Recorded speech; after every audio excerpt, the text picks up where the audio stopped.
শুনানি কেন্দ্রে হম্বিতম্বি, মহিলা বিএলওকে হুমকি, বিজেপির দালালি করছেন শাসানি রাজ্যের বিদ্যুৎ প্রতিমন্ত্রী। রঘুনাথগঞ্জে বিতর্ক বাড়িয়েছেন মন্ত্রী আখরুজ্জামান।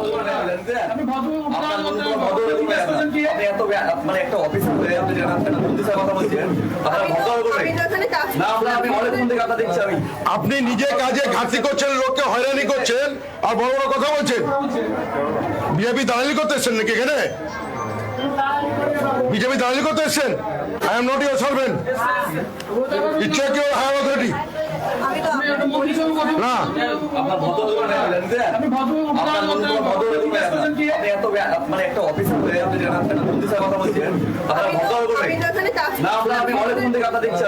আপনি নিজে কাজে ঘাটতি করছেন, লোককে হয়রানি করছেন, আর বড় বড় কথা বলছেন।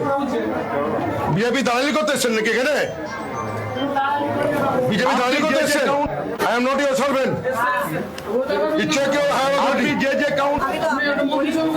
আপনি যে কাউন্টার আছে সবকে আপনি ক্লিয়ার ডাইরেকশন দিন। মানুষকে এইভাবে অযথা ভুলভাল তথ্য আমি আর মানবো না। আপনি সব আধিকারিককে কিভাবে রিসিভ পাবে? আমরা রিসিভ পাবার চাই, তাতে with valid seal and signature.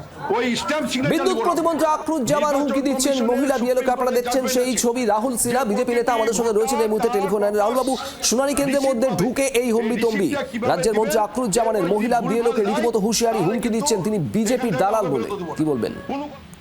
দেখুন, আমি তো বারবার আপনাদের চ্যানেলে সংবাদ মাধ্যমে বলে আসছি, যতজন বিএলও আত্মহত্যা করেছে সব আত্মহত্যার জন্য দায়ী তৃণমূল কংগ্রেস। তৃণমূল কংগ্রেসের ভয়, তৃণমূল কংগ্রেসের চাপ, তৃণমূল কংগ্রেসের শাসানির জন্য শেষ পর্যন্ত তারা আত্মহত্যার পথ বেছে নিয়েছে। এরা বিএলওদের দিয়ে যা খুশি তাই করানোর কাজ করতে চায়। কিছু বিএলও করেওছে। সেই সব বিএলওর জন্য তদন্তের জন্য ইলেকশন কমিশনের কাছে আমরা বলেছি যে যারা এই তৃণমূলের কথায় এই জাতীয় অসঙ্গতি তৈরি করেছে তাদের বিরুদ্ধে ব্যবস্থা নেওয়া উচিত।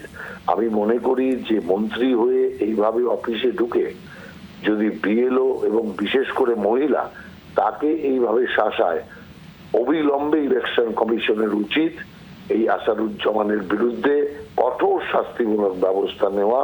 তার কারণ এইভাবে বিএলওকে শাসানো মানে কমিশনের কাজে হস্তক্ষেপ, অতএব সেই আইন অনুযায়ী তার বিরুদ্ধে ব্যবস্থা নেওয়া উচিত। ধন্যবাদ। রাহুল সিনহা বিজেপি নেতা আমাদের সঙ্গে ছিলেন টেলিফোনে। বাংলার আওয়াজ, বাঙালির আবেগ, জি 24 ঘন্টা।